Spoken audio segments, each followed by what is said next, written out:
Yeah, it's funny, you kinda mentioned that 'cause over my career, I've navigated from the field to the office, back to the field, back to the Yeah. office, and I remember, my first real, like, managerial job, going into that corporate world, yeah, I Yeah. had to learn a whole new vocabulary all over Oh, yeah. again and All right. Welcome to the Local Energy Podcast. My name is Peter Brecht. I'm flying solo today. Wade Spear is traveling around the world for the holidays, but I'm joined by our guest today, Brandon Vidrine. Brandon, how are you doing? I'm doing well. How are you doing today, Peter? I'm doing great, man. Thank you so much for showing up and making this happen. I was introduced through where we were introduced through Juan Macias, friend of the show. I guess you know Juan in some way. Maybe are you Good guys work buddy of together or mine. Yeah, we've worked together in the past at a couple different stops, and, just you've met him or you've spoken with yeah. him, obviously, impressionable, a young Yes. guy, it's hard not to, kind of, appreciate a guy like that, especially when you get to work with him and, spend time in the field, as we do, sometimes you spend more time with those guys than you do with your family, so, yeah. Absolutely. No, he's a he hustles for sure. Right before I jumped on the show, I was kind of going through, what I want to talk about and focus on, and so obviously naturally go to your LinkedIn page. And I think the cool thing that stood out to me the most was that you started out in the Navy. Is that Yep, right? that's Okay. correct. I joined in the year 2000, and obviously there was a global incident in 2001 Yep. we all know Yeah. about that, Yeah. changed the experience dramatically. So, Yeah. I was in just doing the training thing. Everything is, hunky dory. Everybody's having a good time. And then all of a sudden it was like go time. And then, so the first couple years, pre 9/11, no big Yeah. deal. Then after Yeah. 9/11, it was out at sea, real time operations. Like I said, the experience changed dramatically after that event. So from an introduction to, okay, I'm going to go be in the Navy, and then all of a sudden 1 year later, I'm sure the stress increased dramatically in terms of like, oh my gosh, I'm actually in the military, right? It's kind of a Yeah. different feeling. Yeah. I would be curious, like, so you're going through that experience, and then all of a sudden it's like, okay, I'm back home, have an opportunity to go do something different. What brought you into the oil and gas industry? So I got out the Navy. I was a interior communications electrician. I had a cool job in the Navy, and when I got out, I was seeking tech jobs, electromechanical stuff that I had already Okay. been trained on, Yeah. and I just wasn't landing those gigs. I was like selling cell phones, just trying to navigate my early 20s, figure out what I'm going to do post military. And Right. I kind of took stock of the friends that I was hanging out with, and I was like, this guy's got a nice car. This guy, he's got a nice rental home. He's kind of got it going on. Like, started asking, "Hey, what do you do? What are you doing?" Yeah. Yeah. And I Yeah. got 2 answers in South Louisiana. It was either they worked in the plants, huge petrochemical industry down there, or they worked offshore. And I was like, "Okay, well, I gotta get one of those jobs. I gotta go Right. offshore, I gotta get in the plants, whatever it may Yeah. be, I'm trying to make a living here." And, just so happened, yeah, through a friend, got my first opportunity in wireline, working offshore in the Gulf of Mexico. Yeah, did that for several years. So I mean, your first job was wireline offshore. That was like your introduction to oil and gas. Yeah, yeah. I That's started out as a impressive. junior operator, so I'm the grunt on the team. It's a labor intensive position, and this is pre plug and perf and the fracking boom. This is offshore. You're doing conventional completions, and so it's a grind. You're dealing with explosives, radioactive source materials, and when you go offshore at that time, there's no relief. When that rig turns over and they're ready for you to do your job and your operation, you're going to do your job until it's complete. And sometimes that's 2 or 3 days, and you're not sleeping. You're working through those Yeah. 2 or 3 days until you get all your work done that they've called you out for. I think you're doing mostly onshore now, is that right? Is that you've kinda Correct. moved Yeah. okay. I was talking with a friend of mine, he works offshore and, he's 30 days on, 30 days off all over the world, right? He'll I think he's in Australia. This last stint he's been on has all been Australia, That's and nice. he likes it. He likes to travel. He's got kids and all that, but he's like, "When I'm home, I'm home. I got 30 days at home. I don't have to worry about, I can throw my phone in turn it off. It doesn't matter." Hey guys, thanks for listening to this week's episode of Local Energy. Please remember to like and subscribe to us here on YouTube or Spotify, or check us out at localenergy.com. All right, back to the show. His whole thing about offshore compared to onshore, I guess his idea around it is that you're on this tiny rig. You're, not tiny, but, in terms of like where you can go, there's not much to do besides Yeah. work.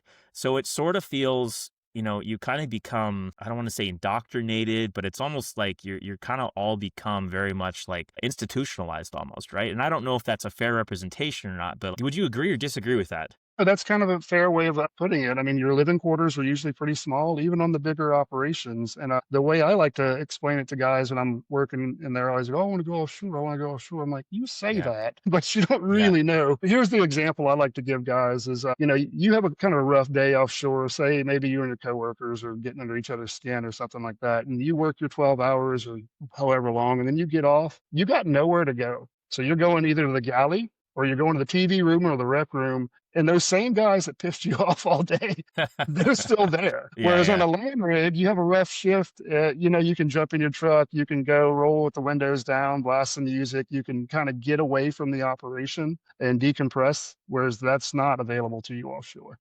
And also, I think the level of it's there's an intensity when it comes to offshore too. I mean, you're spending, let's say, $500,000 a day, right? Some crazy numbers, right, that get thrown out there. So I think the stress level of the operations and the planning and the involvement of everything that kind of goes into it is just a different, it's different structurally, right? I mean, you don't have small operators going offshore. It's generally the big guys that are spending the money on it. And yeah, those numbers kind of vary greatly, whether if you're inland waters or just off the shelf, or obviously you get on a deep water operation, it's probably upwards over 1 million a day.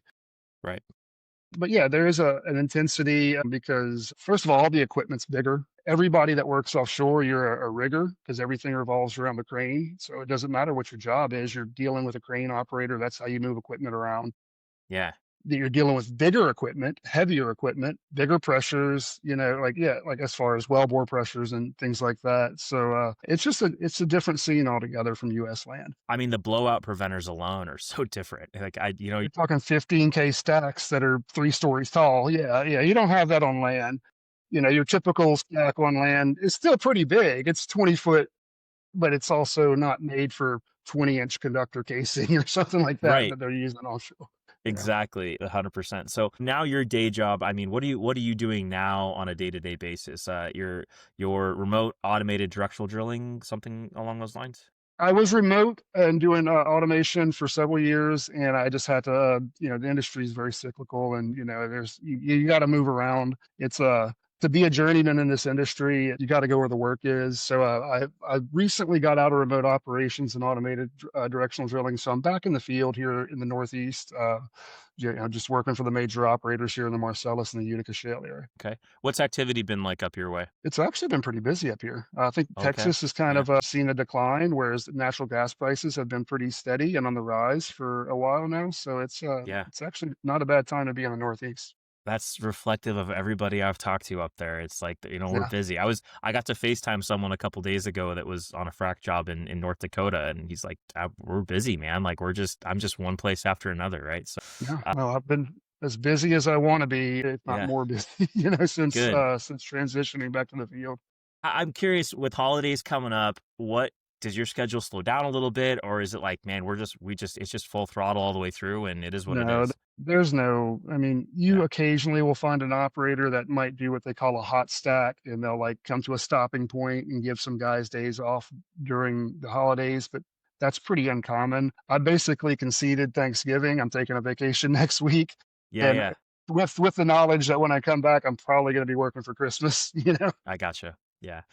I've always been, like family business, self-employed along those lines. Not anything on the oil field where I've been involved in that, but it's like, maybe Thanksgiving dinner, right? And Thanksgiving dinner, you're talking about work and like what's got to be done, It's in the the back next of your day. mind. It's Yeah. just it Yeah. always goes, right? It's always going. So, well, so kind of, we talked a little bit before we jumped on this call, talked about automation, right? So you mentioned automation is something that you're interested in or sort of maybe becoming more prevalent in your industry or your side of what you're doing. Can we talk about that a little bit more? Yeah, so all of your major operators, they're looking for ways always to go faster, improve processes, improve workflow.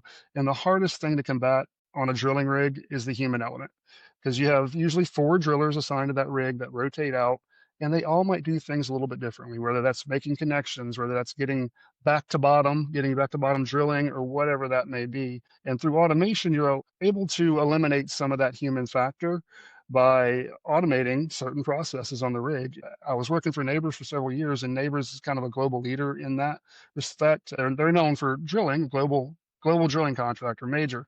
But what they've really become over the last several years is, I like to say they're not even a drilling company; they're a software company now, because that's what they've really focused on as far as their development and stuff. Getting to see that up close and personal as a guy coming from the field, I was very skeptic. I was like, I don't know about these robots taking over and doing our Yeah, yeah, jobs, but yeah, yeah. the proof is in the results. You start looking at the KPIs and how they can automate certain processes and eliminate that human factor. Whereas one guy's taking 2 minutes to do this process, one guy's taking a minute 30 seconds to do this process, but we can automate it, and all of the drillers are now taking the same amount of time to complete a process, and that improves efficiency over the whole operation.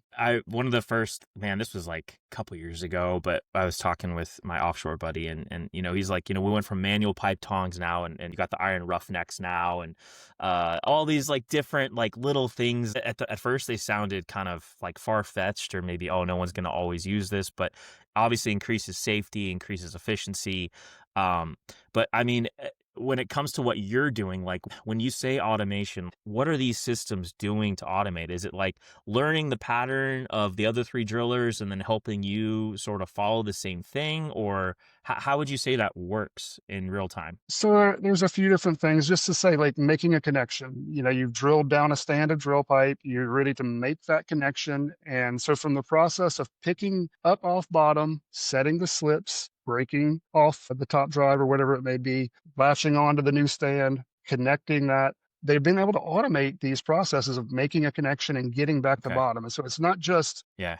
making the connection, it's actually picking up off bottom, ramping down the pumps, bleeding off the pressure, making the connection, and getting it back to bottom. One of the terms in the industry that we use is called weight to weight. So it's having the weight on the bit to when you pick up and get weight back on the bit after making the connection. That's what all the drilling engineers are looking after. They're looking at weight to weight time, like that. How can we prove upon that? And with automation, huge strides, because again, eliminating the human element. Interesting. And so how many are you drilling at once? Like, I mean, is it possible for a guy like you to drill 10 wells at the time? What's the limit? No. So at my busiest, we were Yeah. overseeing six rigs at a time, Okay. but I was Okay. also responsible for the directional drilling steering decisions. So I'm not just overseeing the automation and making sure that's running as it's intended. I'm also making decisions in real time to steer the well and guide that drill bit where it needs to be to remain on target. So that adds a different wrinkle to the scenario. But there's other people that might oversee a dozen rigs, but they're not responsible for that decision making. They're just making sure the automation is in tune. Okay. Gotcha. These are guys because they have to know what the operation is. So they're monitoring so many variables and all the instrumentation on the rig. They're constantly looking at their screens with all the lines on it and all the numbers, and they have to know what that stuff means. They have to know what it means and as it relates to the operation, and not just understand that it's a squiggly line on the screen. Yeah, that deep domain expertise has to be there, right? It's like, and if they do know more about the tech side, great. That's obviously helpful in other facets. But if you don't know the drilling side, we're not even going to be speaking the right language, right? So Exactly. There's a whole vocabulary out there that, if you don't understand the vocabulary yeah, and understand yeah. what that translates to in the real world, then you're not going to be able to optimize. So bigger companies are probably implementing this quicker. They probably have maybe more data or just more capital, right? We could just call it capital too, even that they're able to deploy on this stuff. But can smaller drillers do the same thing or not yet? Smaller operators can do it. It's just they're a little bit more apprehensive to it because maybe they don't have uh, the investor push. But Yeah, publicly traded companies they're yeah, always pushing for shareholder yeah. returns. Shareholder return. Yep, yep, Yes. always. Your smaller companies, they operate on a smaller scale and be more apprehensive to implement those because there's a cost factor, and then there's also a learning curve. You've been drilling these wells this way for however many years, and somebody comes in and tells you, no, no, no, this is what we think is best, and Yeah, yeah. maybe a little bit more hesitant. They're not as data driven with your smaller operators. It seems more good old boy type stuff. Yeah. And you hit on something there too that I'm I've been reflecting on this a bit for the past 2 weeks. So, we've been building this tool on Vertex, so Google Vertex, like it's a RAG system, and it's like basically taking all of our domain knowledge in oil and gas, and I'm just a small piece of this whole equation, right? I have people behind me that know a lot more than I do. Wade is one of those people, right? But we're building out this system, and what I've kind of noticed is that these jobs that used to take, let's say, 2 years for somebody to get really good at are now, I think the learning curve could be shortened even to something as like you go from 24 months down to maybe 8 to 10 months, where someone's just as proficient because of the data or the ability to intake and learn from all these points. Do you think that's a possibility in your job, or is it like, look, it's just time in the seat and that's what it is, and it's always going to be that way? I mean, I hate to push back on your comment, but Yeah. for something like what I do, yeah, there's Yeah. just so many scenarios that you have to see play out Yep. that take time. Because Okay. yeah, I could probably train somebody to be a directional driller in 6 months to a year, but they're not going to be like a stud directional driller because they, Right. they they haven't encountered, they haven't taken their licks. And some scenarios you might only see once a year. Sometimes might only see a scenario over a couple of years. But as in my role, you're expected to, unfortunately, you're expected to know, how to proceed and how to keep moving even in uncommon scenarios. And Gotcha. so that's how I'd answer that. I mean, there's other jobs, say like MWD, those guys can kind of get over that learning curve a little quicker. But once you start getting into the more specialized roles like well site consultants and directional Mhm. drilling consultants, you really, it's time in the seat. Yeah. Yeah, and that's kind of what I was looking for, is like, is that even possible with what you're doing? And I think that makes your job fun to me. I don't know. It sounds interesting, right? It's like, okay, there's different things. I might come across something, entirely different that I've never come across before. And I'm sure that happens even after a decade of doing this, right? You could still very easily come into a situation where you're like, I got to take all of my seat time, all my knowledge, and I got to just make a decision based on what I think is going to work. And I mean, and I took my licks early on in my career when I first became a DD because I mean, like Yeah. you don't know what you don't know until you live through it. At this point, I've kind of, I've become a subject matter expert and I'm Yeah. pretty Yeah. Yeah. Yeah. confident. There's not much you're going Yeah. to throw at me or that I'm going to encounter that I haven't 100%. seen, so I'm able to proceed with confidence. But it wasn't Right. always that way. There's, Yeah. I had some bad days before for sure. If you don't mind me asking, like, what are some of those common early days situations that you've come across or that you would see others come across? Like, is there a trend where it's like, man, they always miss this particular thing? Or is it just depend on the basin? Like, is there anything there? A lot of times it just comes down to confidence, as far as like say the company men or the well site leaders, if they know that you're kind of green or inexperienced, sometimes they don't want you on their location. And so they will look for any kind of slip up or any kind of hole in your game. Sometimes they'll ask to have you replaced just because you don't know. Say you're doing a sidetrack, which is something. It's a dirty word in our industry because something went terribly wrong. If you're doing a Right. sidetrack, but Yeah. it's not something that you do every day. And so until you have a couple under your belt, if that well site leader doesn't have confidence in you, like they'll let you know. It used to be a lot rougher. It's a kinder and gentler oil field today. And with the time that I have in it, I'm able to represent and present well, and I Yeah. have the experience, but it wasn't always Yeah. that way. So Yeah, no, I've talked to, like, some of my favorite conversations have been with guys that are like 80 years old and, they're retired, but they've got some war stories. And you can still tell, like, talking to a guy like 15 minutes on the phone, and like he just kept going and I wasn't going to stop him because I wanted to hear more. Right. But he had some, just the colorful language he was using on some of these things. I was just like, man, like you'd have HR over there in a second, I think, these days on some of these companies, at least. Right.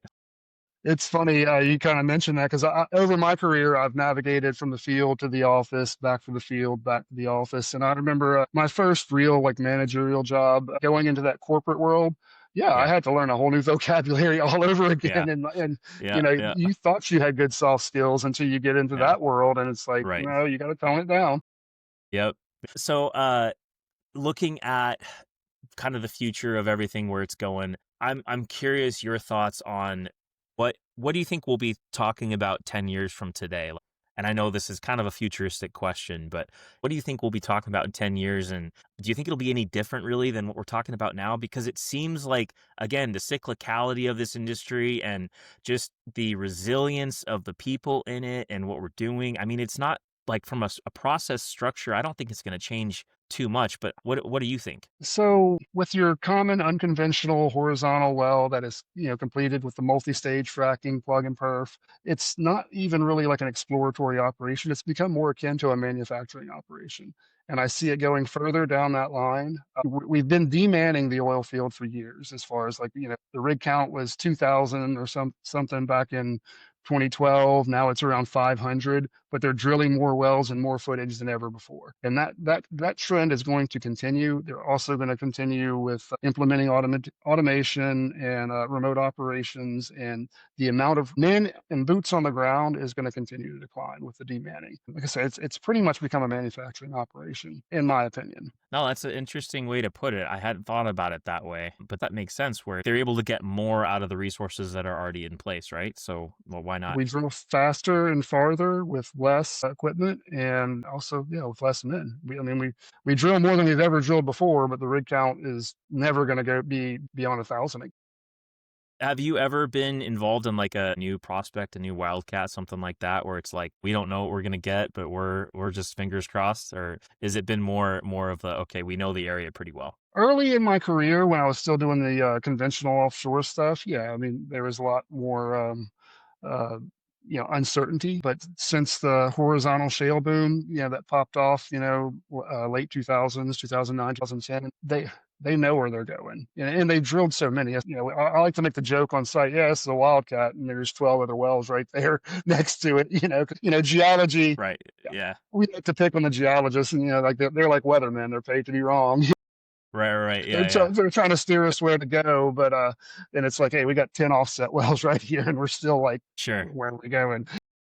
Yeah, that's funny. The geologist, I don't know. There's some guys that I've talked to that like started out in geology and then got into drilling, and I think there's some fun nuances to both sides of it. Like, I don't know, but your weatherman comment is spot on for sure. I think Yeah, that's no, a no, common thread. yeah, they were paid to be wrong. Right, It's right, all in right. jest. You got to have a good relationship with those guys, and Yeah, when your drilling team and your geologist,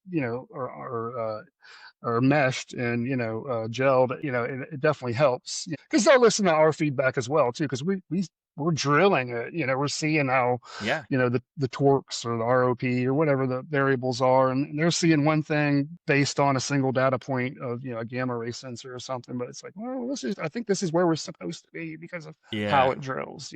Right. Besides geologists, who are some of the other people that you're talking to or interacting with, as you're doing your job here? In my role, it's mostly the well site leaders, the company men. I have to deal with the actual drillers and their tool pushers or the rig managers, and then all the way up to the drilling engineers and geologists in the office. So those are the main folks that I deal with. I'm always giving instruction to the drillers. I'm making sure the tool pushers got the tools that the rig needs for whatever tools we may be running that day. Keeping the company man informed, making sure he feels good. Yeah. Just making sure Yeah. he's Yeah. Yeah. comfortable. You can take any kind of stress or worry off of his shoulders, and it makes all of our lives a lot better. On a really good day of drilling, I don't even have to talk to him. I see Yeah. him in a safety meeting, tell him what Yeah. we're going to do, what we got going on, and then I do my thing, and hey, that's a good day. Is the company man the most stressed out person on the job site on most days? No, that's probably the driller, the Yeah. actual Okay. driller. He's the one that's actually running the rig. He's got a bunch of hands to look Yeah. after. Some of them are Okay. green, brand new to the industry.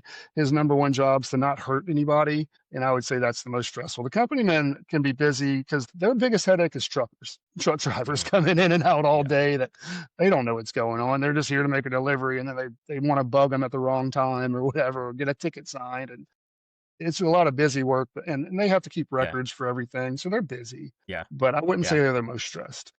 Gotcha. Well, we're coming up here on the 30-minute mark.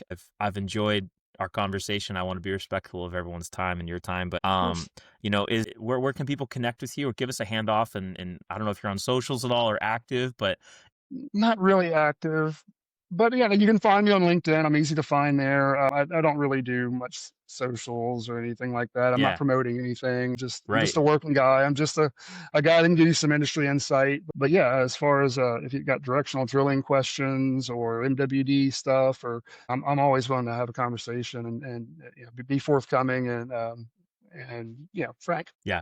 Well, I am so thankful for you coming on, Brandon. This has been a fun conversation for me. I think I've smiled more on this episode than I have any before. You just kept it's so engaging and interesting. So thank you for sharing your knowledge with us. Hope I was able to provide something useful for you. I'm not sure. It was kind of a freestyle format, so I didn't really know what, you know, what you were trying to get out of it. We keep it that way on purpose because, man, I just want to hear from people that are doing the work, right? That's who we want to talk to and get the most out of. I think our very first conversation was, we were talking about frac plugs, just the most random subjects. And it was just so much fun to learn about everyone's opinion and thoughts and, how they're dealing with it and the real work, right? Because that's where it really happens, with the tools. It's funny you mentioned that. I have a little miniature frac plug right here on my desk. Do you really? Yeah, it's a miniature Yeah, that's frac plug. awesome. That's not good for much. No, this was just for just swag or just a conversation piece for the desk. Okay, so let me ask you then, just while we're still here, what is your opinion on frac plugs? Do you like them or do you not like them? Well, one of my office stints for over 3 years, I was a district manager of a company here in the Northeast that was their main business was providing frac plugs to the major Okay, operators up here, and okay, so learned a whole lot about them. I think dissolvables are probably not quite ready for full time. You know, they still have a high failure rate, but obviously with frac plugs, it's all about composite material that drills out really easily, and you don't want to have any metal in them. You know, as far as the slips. The thing, especially here in the Northeast, they'll have 150 stages in some of these wells and these extended reach laterals, and it's to have a 100% success rate, it's tough to come by, especially when you think about the pressures you're dealing with when you're fracking, pumping down 1,000 gallons a minute or at 8,000 psi. Things are going to fail, but yeah, they're essential to unconventional completions. I mean, it's called plug and perf for a reason. Every stage has to be right, plugged and perf, so there's a frac plug right. for every stage. Yeah, dissolvables don't, for some reason, I don't think we got more people that dislike them than like them, but that's just nature of it, They right? have their purpose. I don't think you'd want to plan an entire completions program around dissolvables, but maybe a handful of stages at the toe, at the Okay. bottom of the well. Yeah, Because by the time you get to go drill those out, they've had time to fully. If you start trying to run them, way up high, and then you got your mill rig come in to drill them out, they're probably going to fail. well, Brandon, thank you so much for coming on today. I really enjoyed our conversation. I've learned just your approach of everything is just so clean cut and professional, and it's just a different take on the oil field and how it's done. So I really appreciate it. I hope you have a great day. And for everybody else listening, thank you for listening to our conversation with Brandon Vidrine, and we'll see you again next week. See you, Peter.